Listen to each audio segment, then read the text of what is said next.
Hi all, welcome back to Prano cine talks. ഇന്ന് പറയാൻ വേണ്ടി പോകുന്നത് ഒരു സിനിമയുടെ റിവ്യൂ പറയാൻ വേണ്ടി പോകുന്നത് നീല വെളിച്ചം.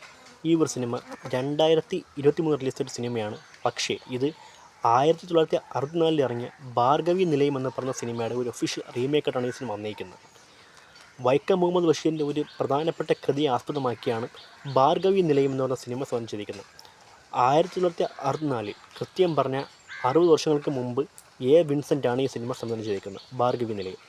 ആ സിനിമയിൽ പ്രധാനപ്പെട്ട റോൾ എത്തിയത് മധു, പ്രേം നസീർ, വിജയ് നിർമ്മല എന്നിവരാണ്. ഇവിടെ നോക്കിക്കഴിഞ്ഞാൽ ടൊവിനോ തോമസ്, റീമ കല്ലിങ്കൽ, ഷൈൻ ടോം ചാക്കോ ഇവരൊക്കെയാണ് പ്രധാനപ്പെട്ട റോൾ എത്തുന്നത്. അന്ന് കണ്ട ഭാർഗവി നിലയത്തിൻ്റെ അതേ കണക്കത്ത ഒരു ഒഫീഷ്യൽ റീമേക്കാണ് ഈ ഒരു സിനിമ. ഈ സിനിമ നീല വെളിച്ചത്തിൽ ആ ഭാർഗവി നിലയത്തിലെ ഡയലോഗുകളും പാട്ടുകൾ പോലും സെയിം ടു സെയിം ആണ്. ടൊവിനോ തോമസ് ആണ് അതിൽ മധു അവതരിപ്പിക്കുന്ന ആ ഒരു കഥാപാത്രമായിട്ട് എത്തുന്നത്. പെർഫോമൻസിൽ നന്നായിരുന്നു വേണമെങ്കിൽ പറയാൻ പറ്റും. കാരണം അത്രയ്ക്ക് വലിയ പെർഫോമൻസും കാര്യങ്ങളാണ് ടൊവിനോ കൊടുത്തിരിക്കുന്നത്. പക്ഷേ ഈ സിനിമയിൽ എടുത്ത് പറയേണ്ട മെയിൻ പെർഫോമൻസ് ഷൈൻ ടോം ചാക്കോയുടെയാണ്. സ്ലോ പേസിൽ കൊടുക്കുന്ന ഒരു സിനിമയാണെങ്കിൽ പോലും ഷൈൻ ടോം ചാക്കോയുടെ ഒരു ക്ലൈമാക്സ് പോർഷനൊക്കെ എത്തുമ്പോഴുള്ള പെർഫോമൻസും കാര്യങ്ങളൊക്കെ നമ്മൾ പറഞ്ഞേ പറ്റൂ. പിന്നെ പ്രധാനമായിട്ടും ഈ സിനിമയിൽ പറയേണ്ട ഒരു കാരണം എന്ന് വെച്ച് കഴിഞ്ഞാൽ ഇതിൻ്റെ മേക്കിംഗ് ആണ്. കാരണം 60 കൊല്ലം മുമ്പ് ഇറങ്ങിയ ഭാർഗവി നിലയം അതേപോലെ തന്നെയാണ് എടുത്തു വച്ചിരിക്കുന്നത്. ഈ സിനിമ ഒന്ന് നോക്കിക്കഴിഞ്ഞാൽ ഈ ഒരു നീല വെളിച്ചത്തിലാണെങ്കിൽ ഇവരുടെ സെറ്റ് വർക്കും കാര്യങ്ങളൊക്കെ സൂപ്പറായിരുന്നു. ഈ മെയിനായിട്ടും ആ ഒരു പഴയ വീടിൻ്റെ ഒരു ഗതികളും കാര്യങ്ങളൊക്കെ ഇവിടെ നന്നായിട്ട് തന്നെ ഇവിടെ മേക്കിംഗ് ടീം കൊണ്ടുവരാൻ വേണ്ടി ശ്രമിച്ചിട്ടുണ്ട്. മാറാലെ പിടിച്ചിരിക്കുന്ന സീനൊക്കെ എന്നാൽ സത്യം പറഞ്ഞാൽ ഇതിനകത്ത് ഗംഭീര മേക്കിംഗ് നടത്തിയിട്ടുണ്ട്. പിന്നെ ടൊവിനോ തോമസിലേക്ക് ഫോക്കസ് ചെയ്യുകയാണെങ്കിൽ ആ ഒരു മേക്ക് ഓവറും കാര്യങ്ങളൊക്കെ അന്ന് മധു എങ്ങനെയായിരുന്നു ചെയ്ത അതേപോലെ തന്നെയാണ് ഇന്ന് ടൊവിനോയ്ക്ക് ഇത് ചെയ്തു വച്ചിരിക്കുന്നത്. ആ ഒരു ഗംഭീര മേക്ക് ഓവറും കാര്യങ്ങളൊക്കെ നമ്മൾ പറഞ്ഞേ പറ്റൂ. പിന്നെ ടൊവിനോ തോമസ് ഇതിനകത്തൊരു പെർഫോമൻസ് ചെയ്യുന്നത് അദ്ദേഹത്തിൻ്റെ ഒരു ക്ലാസിക് പെർഫോമൻസ് ആണെന്ന് വേണമെങ്കിൽ പറയാൻ വേണ്ടി പറ്റും. കാരണം ഇതൊരു ക്ലാസിക് സിനിമയിൽ ക്ലാസിക് പോലത്തെ പെർഫോമൻസ് കാര്യങ്ങളൊക്കെ ടൊവിനോ ഇവിടെ കൊണ്ടുവന്ന് ചെയ്തിട്ടുണ്ടെങ്കിൽ പറയാൻ വേണ്ടി പറ്റും. അത്രയ്ക്കുണ്ട് പെർഫോമൻസ്. റീമ കല്ലിങ്കൽ നോക്കുകയാണെങ്കിൽ ഇതിലെ ഭാർഗവി എന്ന് പറഞ്ഞൊരു കഥാപാത്രമായിട്ട് വരണമെങ്കിൽ പോലും അധികം ഡയലോഗുകളോ കാര്യങ്ങളോ ഒന്നുമില്ല. ഈ ഒരു നീല വെളിച്ചം സംബന്ധിച്ചിരിക്കുന്നത് ആഷിഖ് അബുവാണ് സംബന്ധിച്ചിരിക്കുന്നത്.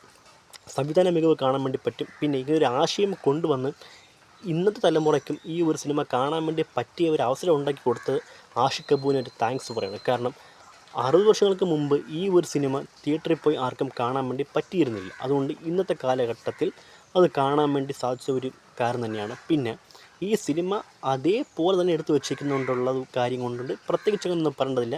നമുക്കിവരുടെയൊക്കെ പെർഫോമൻസും കാര്യങ്ങളൊക്കെ തന്നെ പറഞ്ഞാൽ മതി. പിന്നെ ഇതിനകത്ത് പ്രധാനമായിട്ടും മറ്റൊരു വേഷത്തുനിന്ന് റോഷൻ്റെ പെർഫോമൻസും നന്നായിരുന്നു. കാരണം കഥയുടെ ഗതിയെ കൊണ്ടുപോകുന്ന ഒരു ശശികുമാർ എന്ന് പറഞ്ഞൊരു കഥാപാത്രമായിട്ട് എത്തുന്നുണ്ട്. ആ ഒരു കാര്യങ്ങളൊക്കെ സൂപ്പറായിരുന്നു. ഞാൻ ഈ സിനിമ കണ്ട സമയത്ത് തന്നെയാണ് ഈ ഒരു ഭാർഗവി നിലയം എടുത്ത് വെച്ച് കണ്ടത്.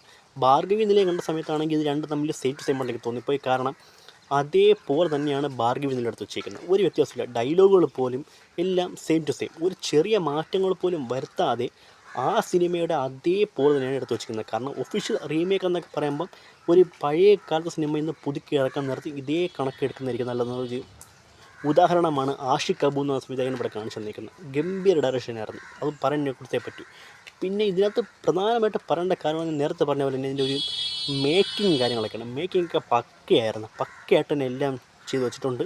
മേക്കിംഗ് കാര്യങ്ങളൊക്കെ സൂപ്പറായിരുന്നു. പാട്ടുകൾ പോലും ആ ഭാർഗവി എന്നതിലെ പാട്ടുകൾ പോലും ഇന്നിവിടെ കൊണ്ടുവന്നപ്പം ഒരു ഇമ്പാക്റ്റ് ക്രിയേറ്റ് ചെയ്യാൻ വേണ്ടി പറ്റി. പെർഫോമൻസ് ബേസിൽ ഈ വരുന്ന 4 കഥാപാത്രങ്ങൾ ടൊവിനോ, റീമ കല്ലിങ്കൽ, ഷൈൻ ടോം ചാക്കോ, റോഷൻ അവതരിപ്പിക്കുന്ന ഈ 4 കഥാപാത്രങ്ങളും ഈ സിനിമയ്ക്ക് ഒത്ത രീതിക്ക് തന്നെയാണ് പൊയ്ക്കൊണ്ടിരുന്നത്. നമുക്ക് അന്ന് ഭാർഗവി നിലയം കാണാത്ത ആൾക്കാരൊക്കെ ഉണ്ടെങ്കിൽ അവർക്ക് ഇന്ന് കാണാൻ വേണ്ടി പറ്റിയ ഒരു ഓപ്പർച്യൂണിറ്റിയാണ്. ഭാർഗവി നിലയം നമ്മളെ യൂട്യൂബിലൊക്കെ നമുക്ക് അവൈലബിൾ ആണ്. പക്ഷേ പുതുമയിൽ ഈ ഒരു സിനിമ നീല വെളിച്ചമെന്ന് പറഞ്ഞ് വരുമ്പോൾ നമുക്ക് എക്സ്പെക്റ്റേഷൻ ലെവലും കാര്യങ്ങളൊക്കെ കൂടുതലാണ്. പരിഗണിക്കാൻ വേണ്ടി പറ്റിയ സിനിമയാണ്. കുറച്ച് സ്ലോ ഫേസിലാണ് പടം നീങ്ങുന്നെങ്കിൽ പോലും ക്ലൈമാക്സ് പൊസിഷൻ എടുക്കുമ്പോൾ നമുക്ക് എൻഗേജ്ഡ് ആവുകയാണ്. നല്ല ത്രില്ലിംഗ് ആയിട്ട് കൊണ്ടുപോകാൻ ശ്രമിച്ചിട്ടുണ്ട്. കാര്യങ്ങളൊക്കെ സൂപ്പറാണ്. ആ ഒരു പഴയ സിനിമയുടെ ഒരു പുതിയ തലത്തിലേക്ക് വരുമ്പോൾ അതിനെ സംവിധായകൻ നന്നായിട്ട് തന്നെയാണ് ഉപയോഗിച്ചെന്നുണ്ട് വേണമെങ്കിൽ പറയാൻ വേണ്ടി പറ്റും. എല്ലാവരുടെ പെർഫോമൻസ് സൂപ്പറായിരുന്നു. ടൊവിനോ, റീമ കല്ലിങ്കൽ, ഷൈൻ ടോം ചാക്കോ, റോഷൻ എല്ലാവരുടെ പെർഫോമൻസ് വേറെ ലെവലായിരുന്നു. സോ ഇത്ര നമുക്ക് ഇതിനെപ്പറ്റി പറയാൻ വേണ്ടിയുള്ളൂ. നീല വെളിച്ചം ആ ഒരു സിനിമ എങ്ങനെയായിരുന്നോ അതേപോലെ തന്നെ മേക്ക് ചെയ്ത് വെച്ചിട്ടുണ്ടെങ്കിൽ പറയാൻ വേണ്ടി പറ്റും. ഒരു നെഗറ്റീവും പറയാൻ വേണ്ടിയില്ല. നല്ല ഒരു ഗംഭീര മേക്ക് ഓവറും കാര്യങ്ങളൊക്കെ ആയിരുന്നു. ഞാനൊരു ചെറിയ കാര്യങ്ങളൊക്കെ അറിഞ്ഞു വെച്ച് കഴിഞ്ഞാൽ ഈ സിനിമയുടെ കാസ്റ്റിംഗൊക്കെ ആദ്യമേ വേറെ രീതിക്കാണ് പോയത്. പിന്നെയാണ് കാസ്റ്റിംഗ് മാറിയതായിട്ട് എനിക്ക് അറിവിട്ടുണ്ട്. പൃഥ്വിരാജ്, കുഞ്ചാക്കോ ബോബൻ, റീമ കല്ലിങ്കൽ ആ രീതിക്കൊരു രീതിക്കാണ് ഇതിൻ്റെ കാസ്റ്റിംഗ് ആദ്യമേ ഫിക്സ് വെച്ചിരുന്നത്. പിന്നെയാണ് കാസ്റ്റിംഗ് കംപ്ലീറ്റ് ആയിട്ട് മാറ്റുന്നതിനെ അങ്ങനെ അറിഞ്ഞായിരുന്നു. സോ എന്തായാലും വന്ന ഈ ഒരു പുതിയ കാസ്റ്റിംഗ് ഈ സിനിമയ്ക്ക് ഒരു പുതിയ എനർജി നൽകുന്നതാണെങ്കിൽ പറയാൻ വേണ്ടി പറ്റും. അപ്പോൾ ഇത്ര പറയാൻ വേണ്ടി പറ്റും. നീൽ വെളിച്ചത്തിനെ പറ്റി നിങ്ങൾ കണ്ടില്ലെങ്കിൽ മസ്റ്റായിട്ടും കാണുക. ടെലിഗ്രാമിലൊക്കെ ലിങ്ക് അവൈലബിൾ ആണ്, മസ്റ്റായിട്ടും കാണുക. അപ്പോൾ ഇതാണ് നീല വെളിച്ചം എന്ന് പറയുന്ന ഭാർഗവി നിലത്തിൻ്റെ റീമേക്ക് ഉണ്ടെന്ന് ഈ സിനിമയെ പറ്റി എനിക്ക് പറയാൻ വേണ്ടിയുള്ളത്. അപ്പോൾ ഇത്രയേ ഉള്ളൂ കാര്യം. എൻ്റെ ഈ വീഡിയോ ഇഷ്ടപ്പെട്ടാൽ നിങ്ങൾ ഈ ചാനൽ ലൈക്ക് ചെയ്യുക, സബ്സ്ക്രൈബ് ചെയ്യുക, ലൈക്ക് ചെയ്യുക വീഡിയോ. അപ്പം മറ്റ് സിനിമകൾ ഇഷ്ടമുണ്ടോ എന്നായിരിക്കും. This Pranav signing out. Bye. Okay.